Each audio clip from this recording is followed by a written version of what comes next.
Welcome to The Pursuit of Health, the podcast for Americans with free choice in medicine. I'm your host, Reinier Schuur. Joining me back on the show is Dr. Colleen Smith to continue our discussion on rethinking American healthcare from a philosophically informed and pro-freedom perspective. Welcome back to the show, Colleen. Thank you for having me, Ray. In our last episode on this series, we discussed how it's a complete myth how America has a free market in healthcare. Now, why is that important? If we never had a free market in healthcare, then advocating for a free market in healthcare is something that we should fight for in the future, not something that we should go back to. But what we didn't address in our last episode is how should we think about the system that we currently have in American healthcare? In this episode, we will argue that we should think of American healthcare as being socialized. Not just now, but from its very inception. Now, we recognize that this is a pretty bold claim, and we will try to fully explain our view in this episode. But before doing that, let's just go into what people tend to think when people mention terms like socialized medicine. So, Colleen, in your experience, how do you think most people think about socialized medicine and what it is? Most people, in my experience, think of socialized medicine as the quote unquote single payer system that has been talked about pretty frequently in the US in recent years. There are a lot of advocates both in and outside of medicine advocating for a single payer system. And it's this idea that government will manage payments for healthcare along the lines of what happens in the UK with the NHS or in Canada. In the US, my sense is that people tend to think of Medicare and Medicaid as aspects of socialized medicine. They tend to think of the VA as socialized medicine, but they think of people who get their medical care through health insurance or either employer sponsored or health insurance that they purchase on the Affordable Care Act marketplace. Those are considered private, non-socialized routes to obtaining healthcare. And I think what's relevant there is that what you mentioned first is that people think of socialized medicine as being universal. And if that's the case, then America does not have socialized medicine. And you see this also in how free market think tanks and the AMA in the past have framed the American healthcare debate as fighting socialized medicine as something that's always in the future, right? Maybe it comes here in steps and bits with the passage of Medicare and Medicaid, with the VA, with the ACA, Obamacare. But complete socialized medicine is always something we have to fight in the future, not something that we have right now. Some think tanks might say like, okay, now we have it, but we didn't have it a few years ago. And that I think also frames, again, as we mentioned in the last episode, how people think about this whole thing is that reforming healthcare is about going back and avoiding what's coming in the future. Right, going back to the time before Medicare and Medicaid, when there was a magical free market, supposedly of medicine. Now, I think that there's something very unhelpful about this conceptualization of socialized medicine. But there are certainly relevant distinctions to be made. We can make a distinction between, for example, socialist medicine, where we want to organize medicine according to the principles of socialism, of each according to his ability, from each according to his need. But the other relevant aspect of socialist medicine and socialism in general is the use of force to arrange social relations. And socialism is just one particular way of arranging social relations. But the idea of using force to arrange social relationships, that has been the norm for most of human history. For most of human history, force has been used to arrange social relations towards some ideal or end, whether it's serving the nation or serving the king or serving God. Or serving your guild. Exactly. And in that sense, I think it's important to realize that while the ideals of socialism, in its explicit political form, of the dictatorship of the proletariat in Marxism, for example, if you want to go there, that might be new. But the idea that we want to use force to arrange human relations, that's always been the norm. And a related issue here is how people think about freedom and as a contrast to socialization, right? So for most of human history, people have had the concept of freedom, but freedom tended to mean something very different. Freedom would mean the freedom of my tribe versus your tribe, of not wanting to be ruled by a foreign king, but freedom means being ruled by one of our own. And in the case of socialism, it's the freedom of the proletariat to establish a dictatorship of the proletariat, right? And so the idea of freedom, of individual freedom, is something very new.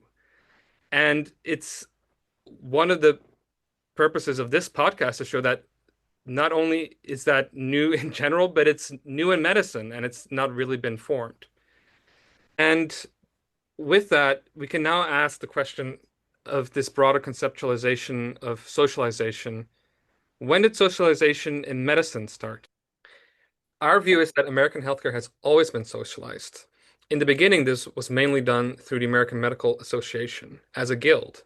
They had all sorts of views of how healthcare relations should be had between doctors and patients.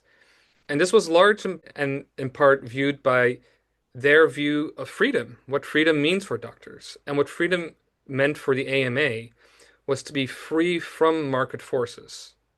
Ray, I'm glad you bring up the AMA. Most people today think that the AMA really doesn't have that much power. But back in the early 1900s, when the AMA started, the AMA really did wield a significant amount of power. They were able to work through state medical boards to remove licenses of physicians, particularly if those doctors didn't conform to their idea of freedom. And I think that's relevant to point out because the power that the AMA wielded through the state medical boards, it wasn't just cultural power of, oh, like we define what it means to be a doctor. It was real political power. It was force. And you can see this by the fact that they would go after doctors who tried to set up group practices, which we covered in our last episode, um, or threatened to revoke their licenses. And just try practicing medicine without a license. You will go to jail. They will take you and put you in jail. So they really had the power of force on their side, and they used it to mold how they thought social relations should look like.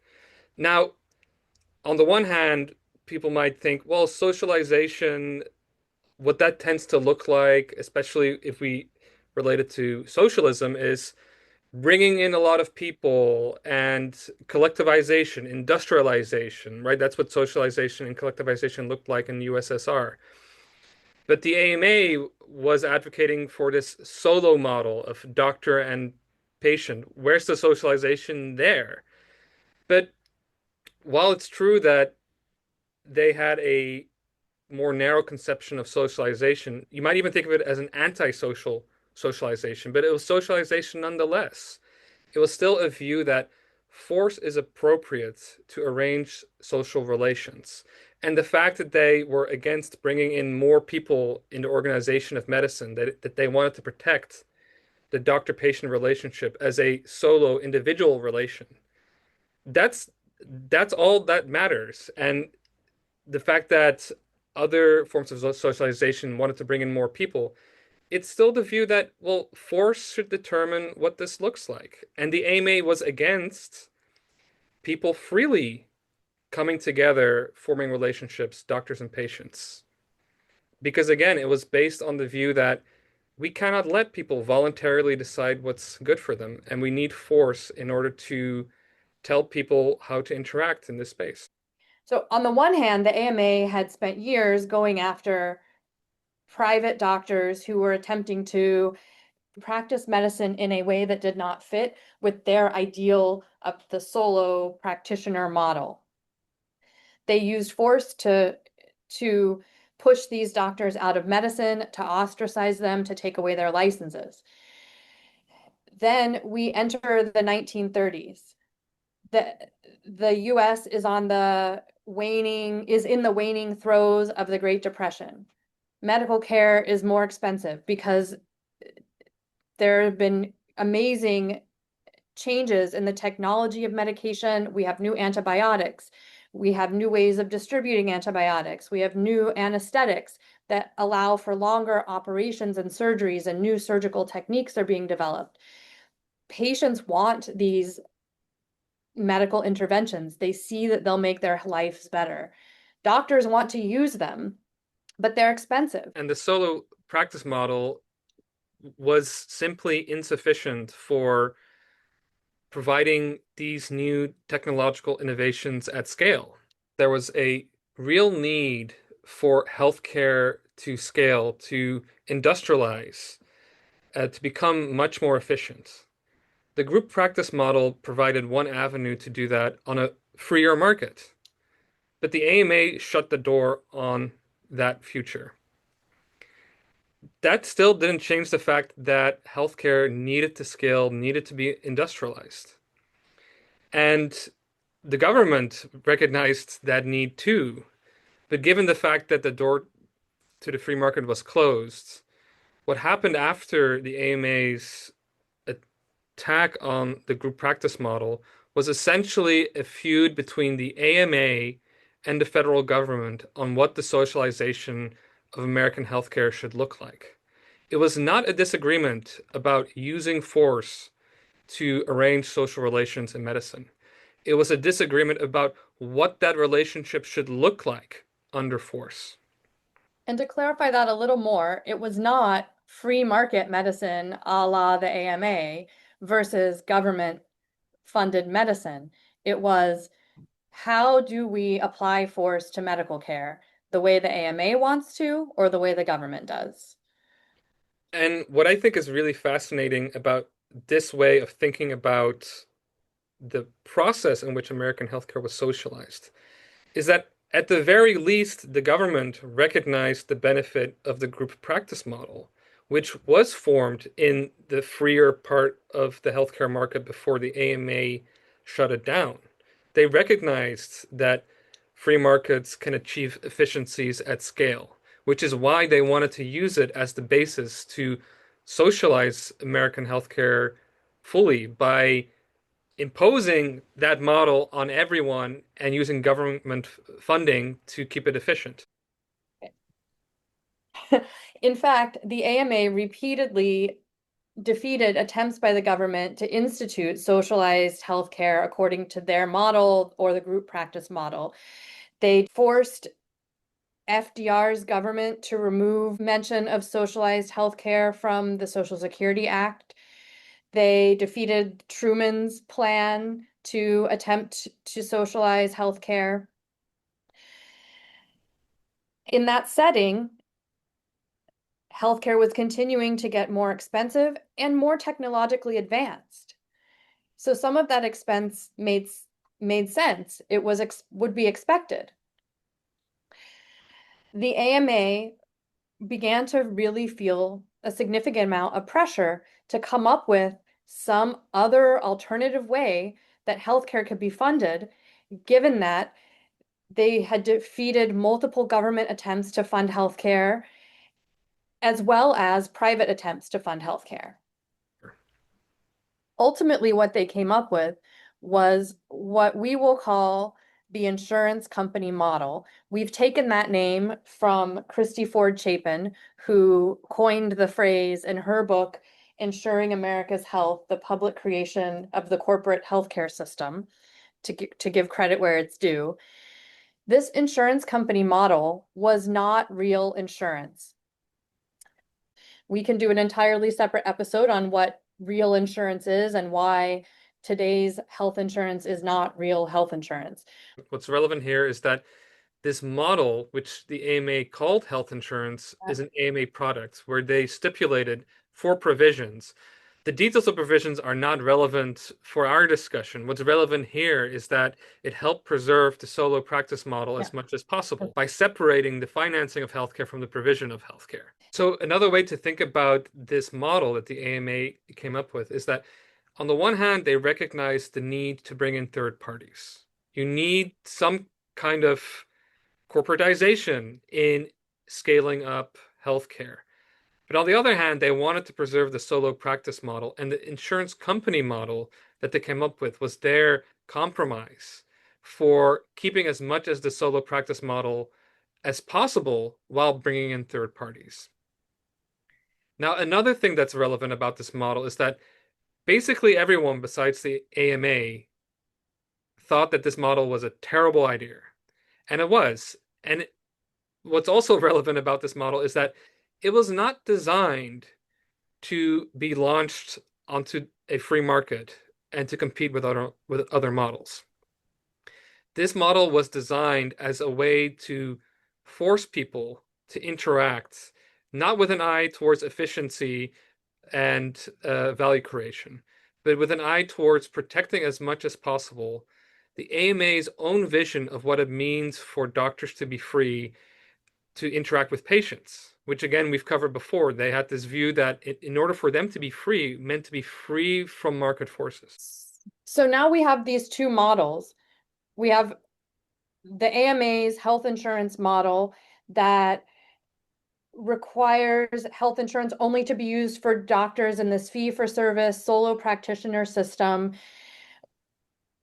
And separately, we have these government funded proposals for socialist models that conform a little bit more to the group practice model that was working and was the beginning of a free market change to healthcare before the AMA stamped them out.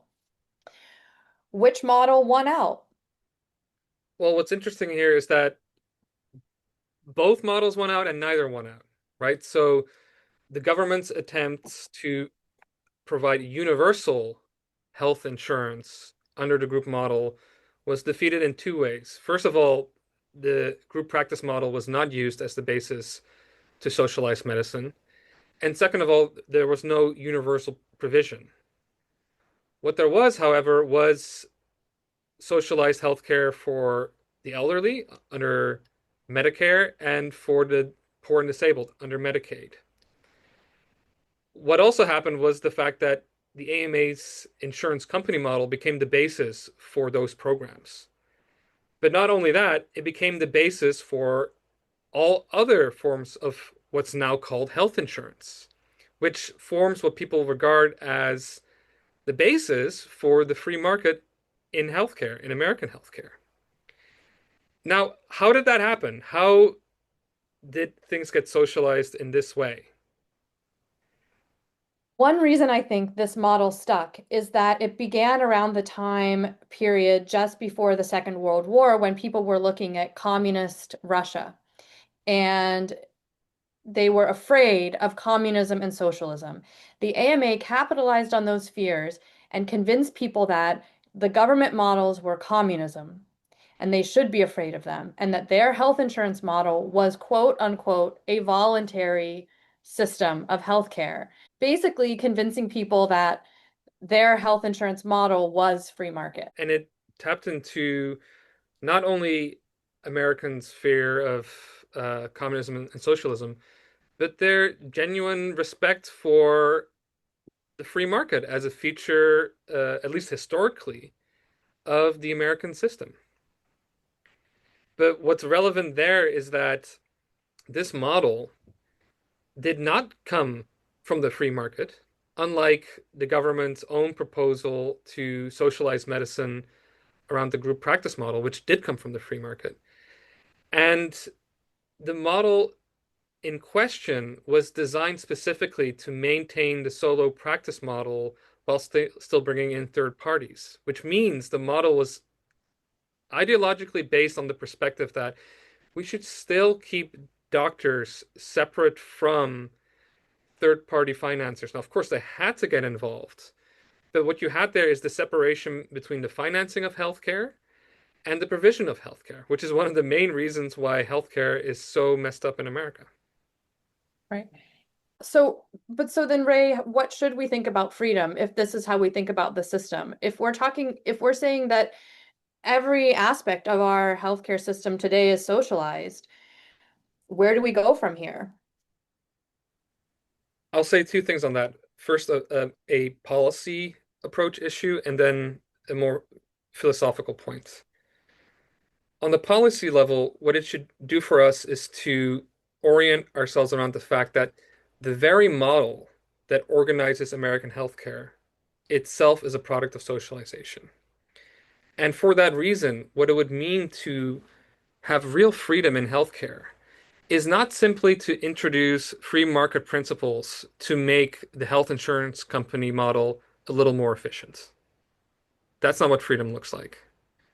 What freedom would look like is the freedom for people to engage and experiment with different models, to have the freedom to pursue different models, to pursue different ways of interacting between doctors, patients, insurers, the pharma company, in new ways other than this model that we're all tied to. And this is relevant because the whole debate about how we should reform healthcare is around reforming this model, which Right. itself is socialized. But the other thing that we should be doing, and especially from the doctor side, is rethinking how doctors should think about freedom. And what we've seen throughout this whole series is that if the way that doctors think about freedom means the freedom to preserve the solo model, to preserve the doctor-patient relationship. Or freedom from competition. Yes, or freedom from competition. And that part of that freedom means using force to keep out better models and fearing that, oh, well, I'm going to be forced to join a group practice because they're better, right? Doctors need to rethink what it really means to have freedom in healthcare. And it should not involve the ability to impose a certain model on doctors or patients. But what it should also mean is a rejection of the premise of socialization, which is the view that force is appropriate and necessary to arrange social relations to meet certain social ends. And what freedom should require is the recognition that people have the ability and have the right to pursue relationships with other people voluntarily. Now, we can get into what that would look like on the policy level, what policies would get us into that direction, and we can do that for our next episode. But I think that's what our general orientation should be towards thinking about freedom. Yes, Ray, I think all that is true, but we also have to consider what this would really mean for doctors and patients in practice. We really need to begin to think about what in practice it looks like for doctors and patients to trade with each other in a way that is free. And that is certainly one of the main things that we want to do for future episodes in this series. And with that, I want to thank our audience, and until next time. Till next time. To stay up to date on our newest episodes, subscribe to our show from whatever podcast platform you are listening from. To support our show and Americans for Free Choice in Medicine, you can make a financial contribution at www.afcm.org/donate. Thank you for listening.